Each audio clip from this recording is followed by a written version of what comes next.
It's not as good as your trumpet playing, but hey, thank you. Happy to do it. Happy to help. We got to talk solo. I keep meaning to All talk to you and then right. I get distracted. Okay, I got to play the service thingy. Okay, bye.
Welcome, everyone. Good Great. morning, church. It is so good to be here with you this morning. Welcome to Mount Hollywood UCC. Let me We reverse are it. an open and affirming United Church of Christ congregation. If you are young or old or young at heart, welcome. Welcome if you are queer or straight, if you are feeling hopeful or a little bit despairing, or maybe both. If you are transgender or cisgender or non-binary or somewhere else on the boundless gender spectrum, welcome. If it is your first time worshiping with us or your 700th time worshiping with us, welcome. Whoever you are and wherever you are on life's journey, you are welcome here. If we have a young person, as is our tradition, I invite you to ring the bell. It looks like we have 2 bells today, so why don't we get them going at the same time? Okay. When? Go for it.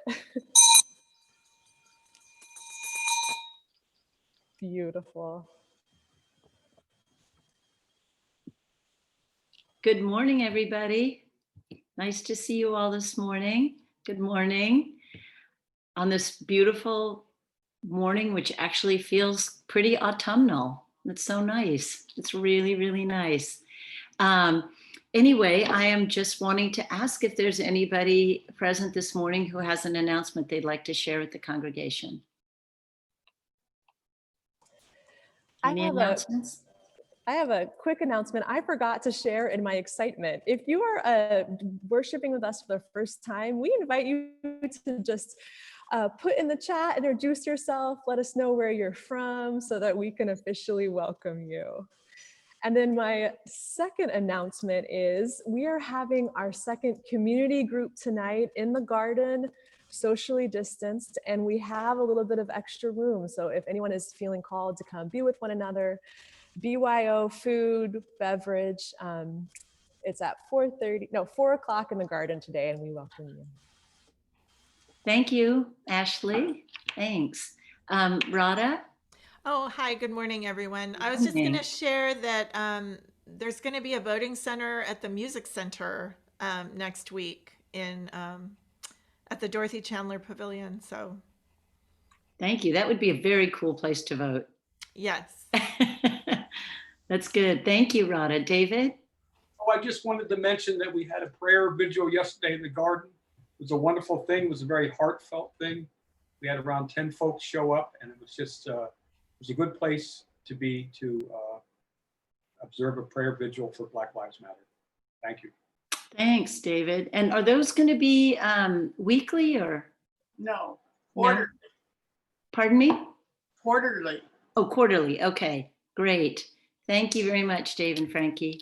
However, the photographs and everything are still up in the garden. So if you're anywhere near the church, you can go to the garden and see all the pictures and the flowers and everything. And a place to put up cards as well.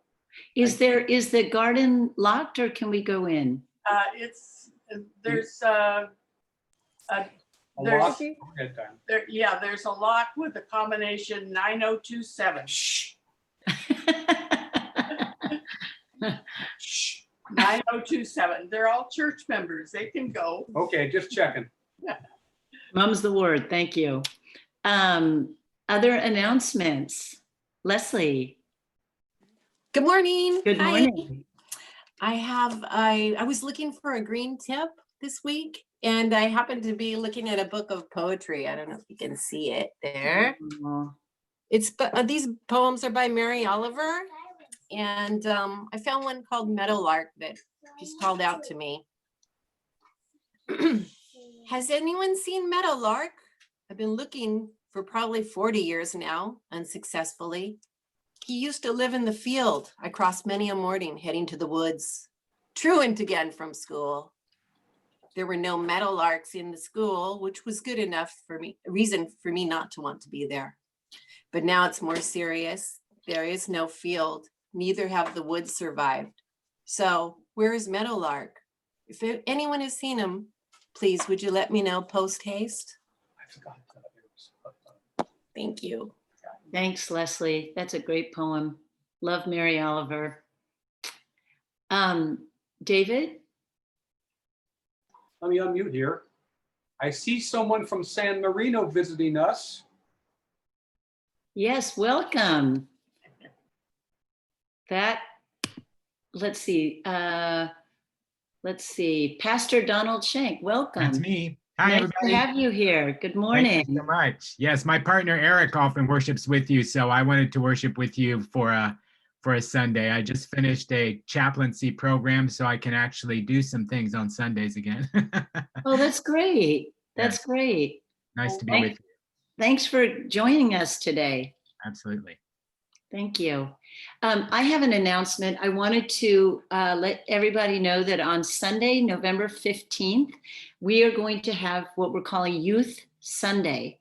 And this is a Sunday where we are encouraging participation by our youth and a few game parents who would like to jump in. You will have a role as well.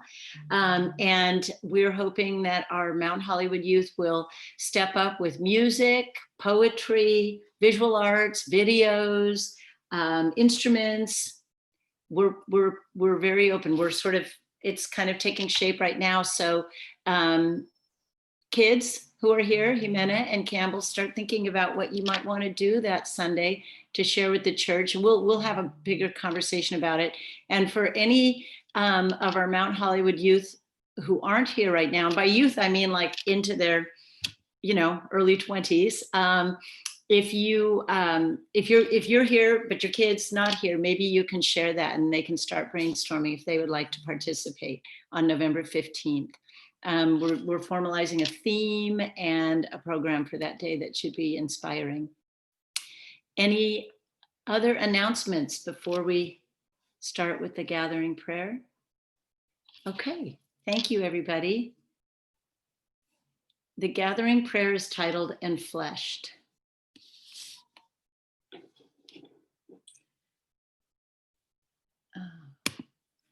So if you would join me in the darker second lines.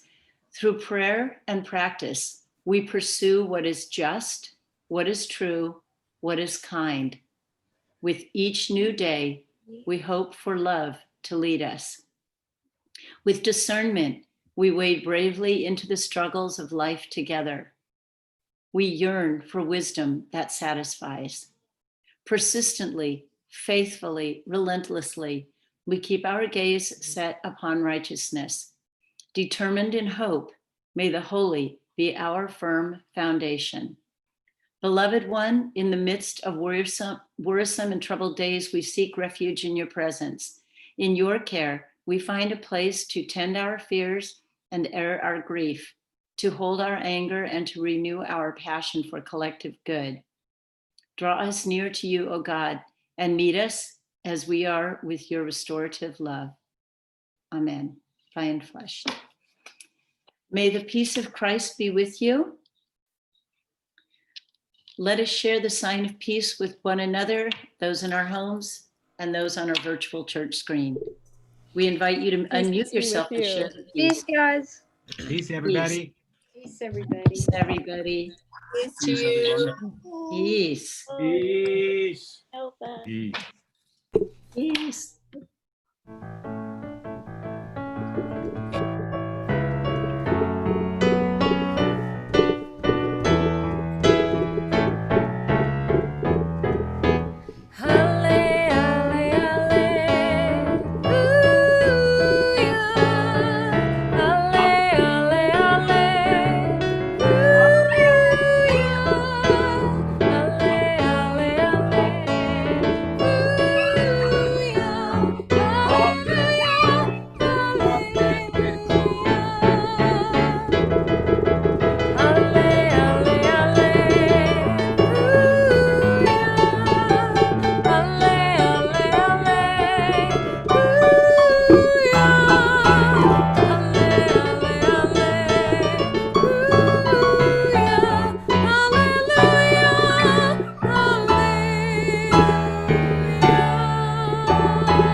Beautiful. Thank you, Joe. That was me. So now is the time in our service for our young people. So who do we have out there today? I know we're lots of young at heart people, but I see Jimena and Campbell. Hi, you both. Hello. And Nova. A little bit littler, but she's there too. Hi, Nova. So Campbell and Jimena. So I don't know if you guys remember, but 3 weeks ago, we were talking about our tapping, you know, when we're feeling a little bit of stress. And before that, we learned about how to sort of give a number to our emotions. 0 being we're feeling really good, 10 being things are feeling really overwhelming. So I'm wondering where you guys are at this morning, and adults can also put up some numbers if they want. So how are you guys feeling this morning? Okay, I'm going with 4. I'm feeling just like a 2. A 2. Okay, so closer to really good. You're at a 4, Jimena? Yes. Beautiful. What about the adults? Where are you all at today? How's your week been? Okay, we got some 8s, we got some 2s. Okay, so a wide range of how this week has been. Yeah, I hear that. Have either of you guys done your tapping that we learned when we're feeling closer to a 10? I haven't really had to use it. Yeah. Good. Same with me. That is good news. And you know you have that tool in your back pocket if you need it, but that's beautiful. Yeah. Well, I haven't really needed it. That is good. That's signs of a good week. Yeah. Well, today we're going to do something we've actually never done before. My wife and I, Kelly, for those of you who don't know, we got married last year. And I don't know if you know, but adults can get books for presents as well, including kid books. And we were actually gifted this book for our wedding. Have either of you guys read this? When God Made You? No. So, I feel like I've seen it before, but I've never opened the book. Well, awesome. Well, now is the time that we're going to read it. You know, sometimes I realize that in our children's moment, sometimes we do a lot of talking, a lot of questions and exploring. And today we're just going to rest in the words of a book. So, and then we're going to have some wondering questions after. Does that sound good? Okay. All right. So I'm going to put it up on our screen.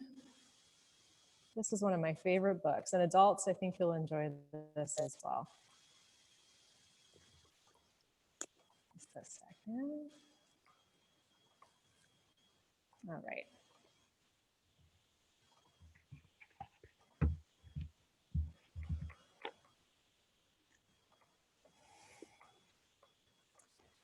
You, when God made you all shiny and new, an incredible you, a you all your own, a you unlike anyone else known. An exclusive design, one God refined, you're perfectly crafted, one of a kind. Because when God made you, somehow God knew that the world needed someone exactly like you. You, God thinks about you. God was thinking of you long before your debut, from the very beginning among history and time. You, little one, never left God's mind. God imagined your eyes, your head's shape and size, and knew what you'd look like when you felt surprised. God pictured your nose and all 10 of your toes, the sound of your voice, God had it composed. The lines on your hands, your hair, every strand, God knew every detail like it was all planned. One out of billions of faces from cultures, all races, people God made from all different places. God knew your name, your picture is framed. God's family without you would not be the same.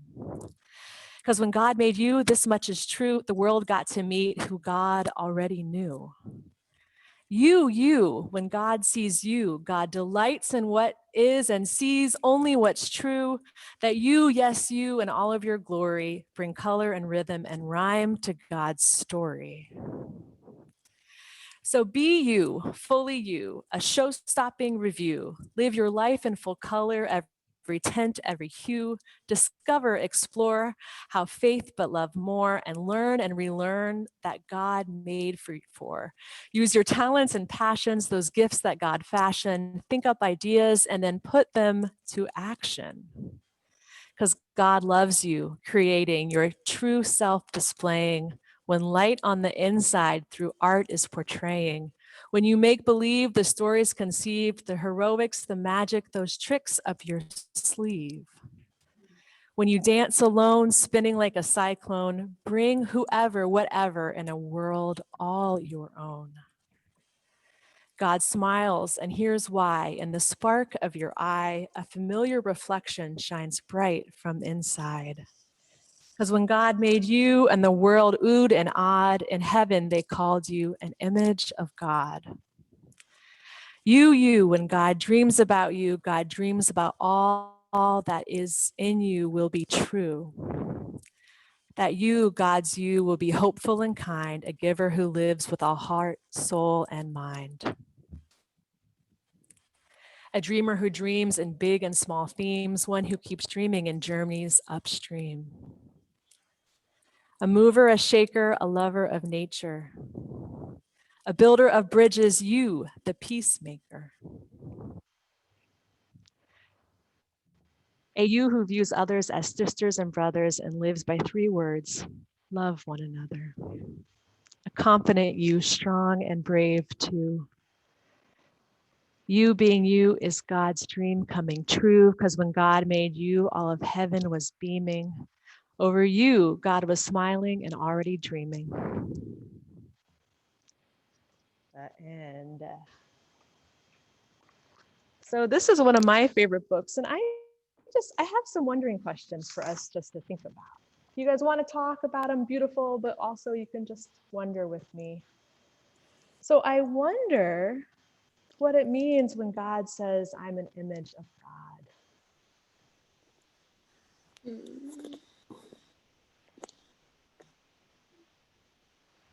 And I wonder when the book says, me being me is God's dream coming true, just as I am. See, I cry every time I read this, guys.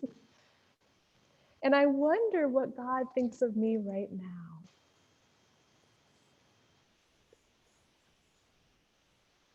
Yeah, well, I love the acting, very nice. Yeah.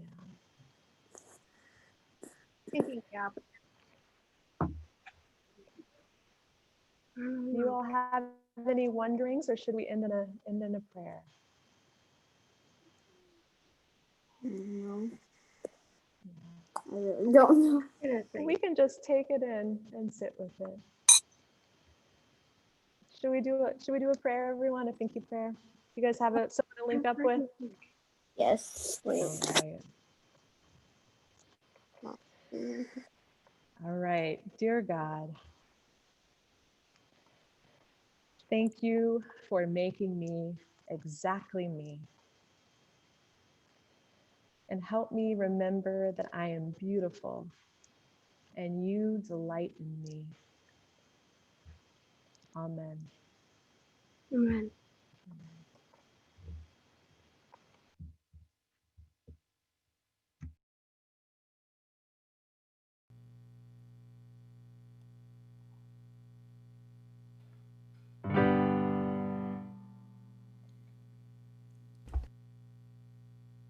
Did you want to say something, Rhoda, first? Yes, I just wanted to say I was going to sing this last Sunday, but I wasn't feeling well in honor of Norbert. He was always so excited to sing with the choir, and in honor of his everlasting spirit.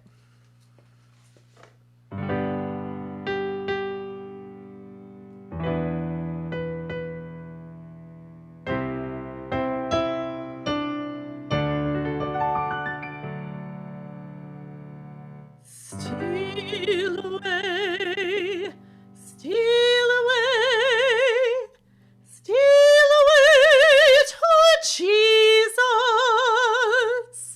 Steal away,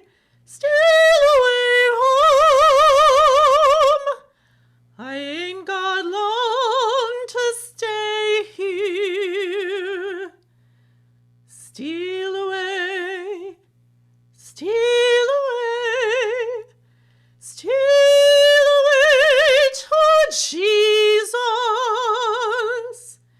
Steal away, steal away home.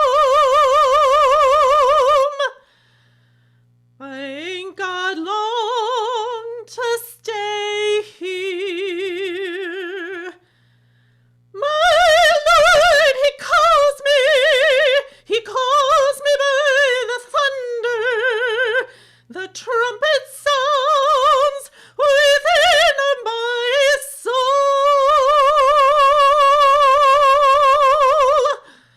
I ain't got long to stay here. Steal away, steal away, steal away to Jesus. Steal away home. I ain't got long to stay here. Green trees are bending, poor sinner stands a-trembling. The trumpet sounds within my soul.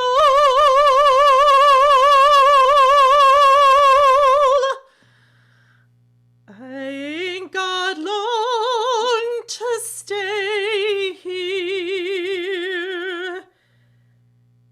Steal away, steal away,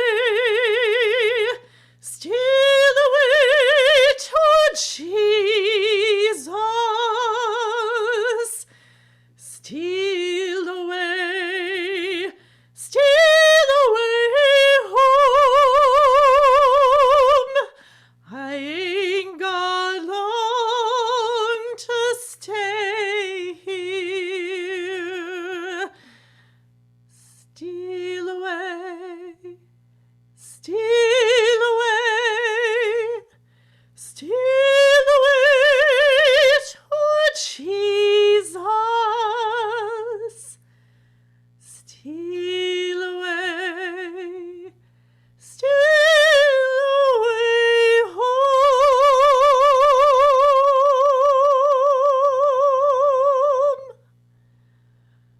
I ain't got long to stay here.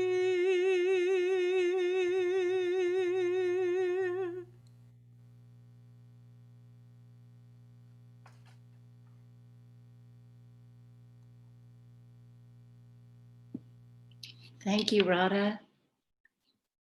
That was beautiful. Today's reading is from Matthew 22, verses 15 through 22.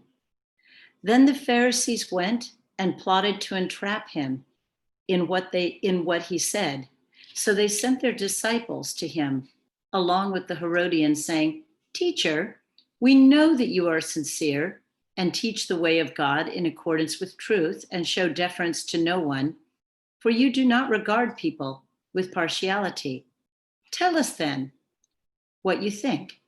Is it lawful to pay taxes to the emperor or not?"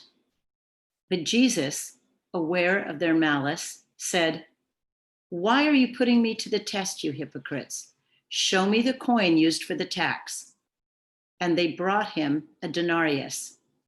Then he said to them, "Whose head is this and whose title?" They answered, "The emperor's." Then he said to them, "Give therefore to the emperor the things that are the emperor's, and to God the things that are God's."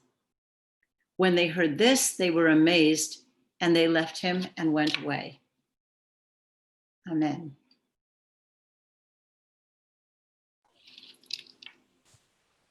Friends, will you pray with me?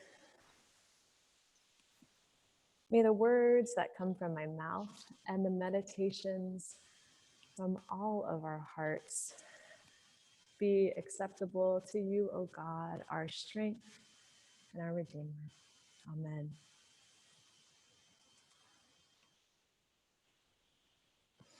Radha, I'm still just feeling that so deeply. Thank you. So friends, the stakes were really high for Jesus. He was on day 2 of his Holy Week temple showdown, and the crowds who had been following him filled the temple. This man, Jesus, was talking about the nearness of the kingdom, the realm of God for the Jewish people. This message and his way of walking and engaging in the world was so different, so at odds with the empire, so threatening to authorities, that they had already tried to trick him once into blasphemy. And they were about to try again. We're entering a drama here. So the Pharisees and the Herodians could not have been more different. The Herodians were aligned with the Roman Empire and therefore in favor of this tax that we hear about. The Pharisees, on the other hand, were against Roman taxation, as the coin used to pay Caesar that we read bore Caesar's image, which the Pharisees saw as a violation of the commandments, that there should be no other person or God before the Lord. So they were very different. It would kind of be like today, the alt-right and the Green Party joining forces.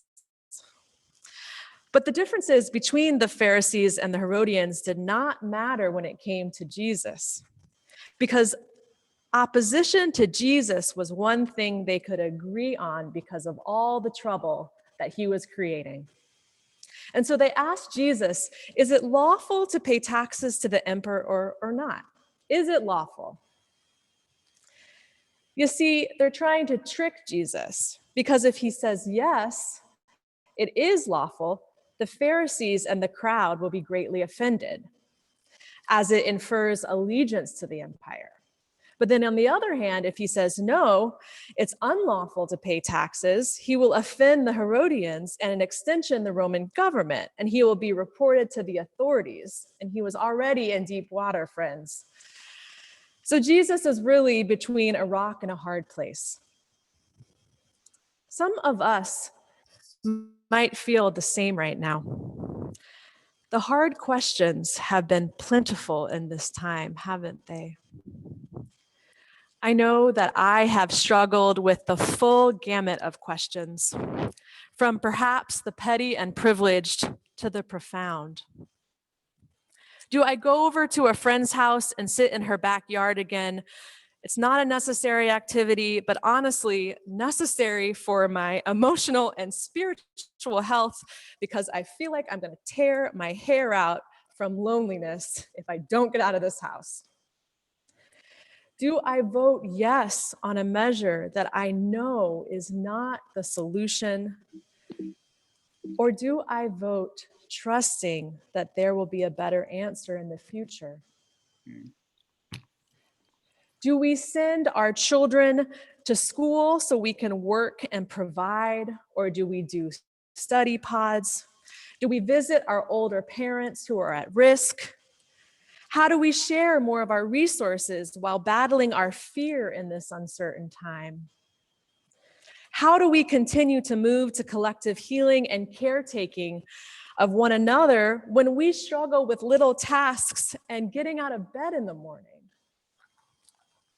How and when do we put our bodies at risk for other bodies in a time of a pandemic? How do we show up for Black lives right now in a way that our faith demands? How do we do everything in our power to resist evil? And are we doing enough? It would be so much easier if there was a clear, direct, binary answer to our deep questions and longings. One right answer that could be applied to everything, to everyone, a one-size-fits-all. Now, there's been a dominant discourse in Christianity around clear-cut morality. What is right and what is wrong. But today's scripture shows that Jesus wasn't interested in clear-cut answers. In part because this question doesn't always take into account various identities, social location, the systems of oppression we navigate individually, what we must do to survive, and what we must do to thrive. Take Jesus, for instance.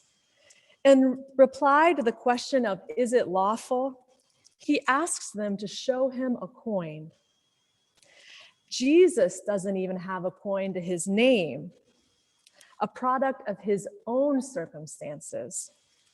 And yet the religious leaders do, even after Jesus had overturned the tables and thrown out all the money changers. Like Jesus, what about other Jewish folks of the time? What is their situation? Does their class status allow them to pay? Did they exploit others if they actually do have the coins? If they don't pay, what will their punishment be?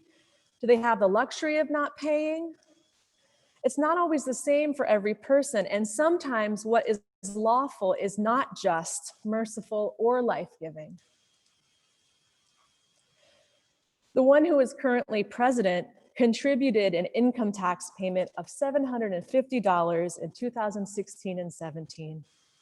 Less than a single adult without kids making $18,000 would have paid. Lawfully. The lack of charges in the grand jury case of Breonna Taylor. Lawful. The police killing more than 100 people in 2013 in LA alone that we read yesterday in our vigil. We heard their names. Lawful. Dijon Kizzee, who unlawfully rode on the wrong side of the street and was lawfully killed. This weekend after Indigenous Peoples Day, I'm reminded that we are on stolen land, lawfully taken.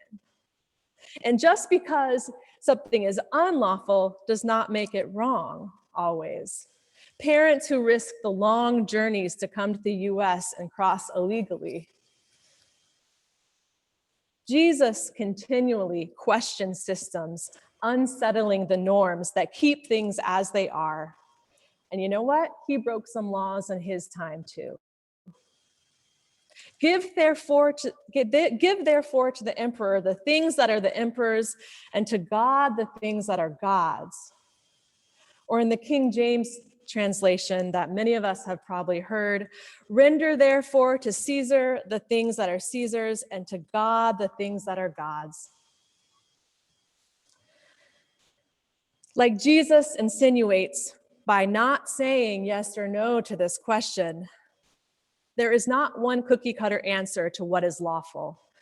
And yes, doctrinal questions like this have merit, but I wonder, does intellectualizing these questions sometimes sidetrack us from what we know in our hearts and our bodies to be the way of Christ?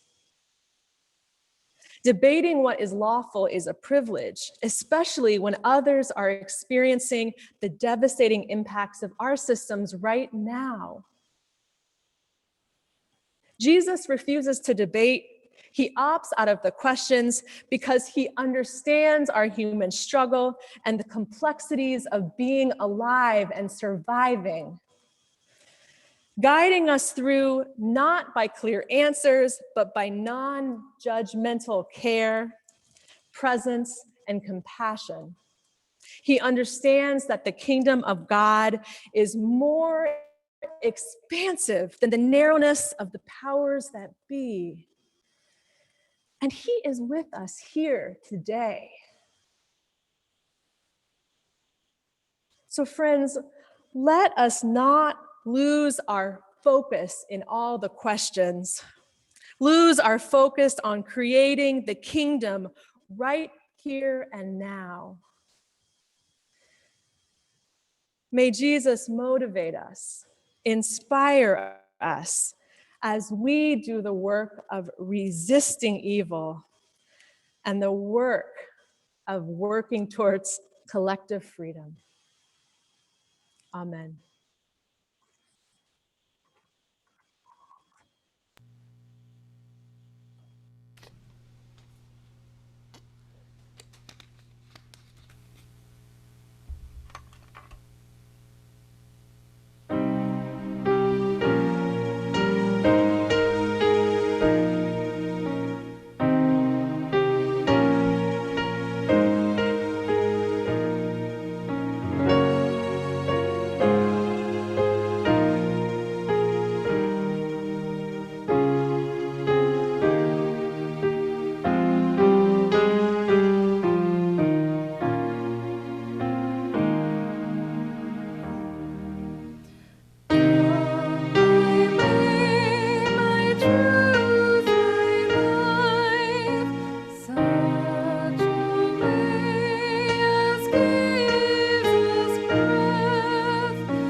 Friends, it is that time in our service where we have the privilege and the gift of praying with one another.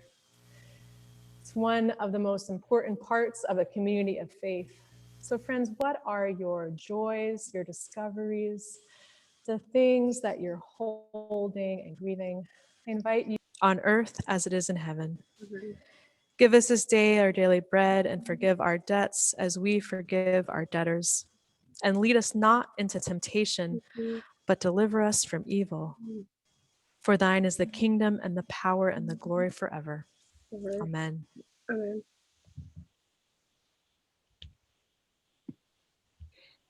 This is the time now when we share our gifts with our church. Your gifts support our virtual church, our live church, our garden church, our community church, our church in all of its forms. Mount Hollywood has a secure PayPal account, or you may feel free to mail a check to the church. Thank you.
accept our gifts, Lord, with the love in which they were given.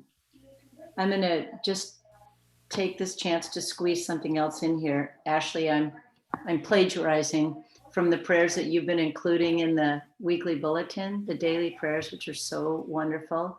So the one today reads, Holy One, help us see not only the threats around me, but also the river of love.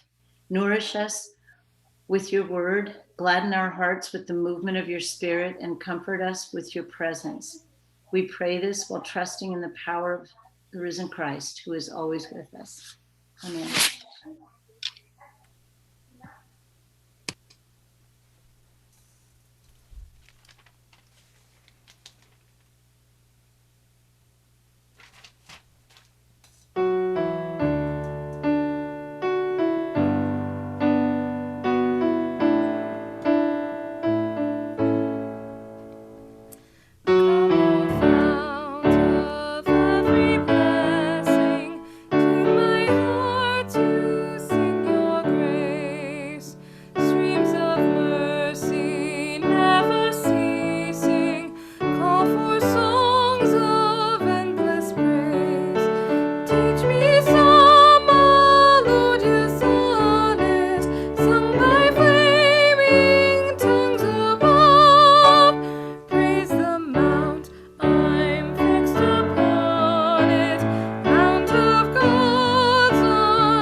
Friends, faithful are we when we remain the course, clinging to the promises of resurrection until the day of liberation. May we be courageous in renouncing evil in word and practice. May we be undeterred through mistakes and setbacks. May we be attentive to the motivations of our own hearts. The Spirit will rise up among the willing. Let us go with peace to join in the work of God.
you, Joe. Good morning. Amen.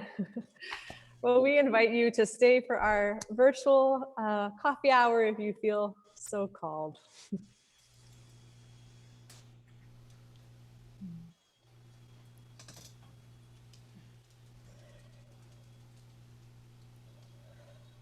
Hello, everyone.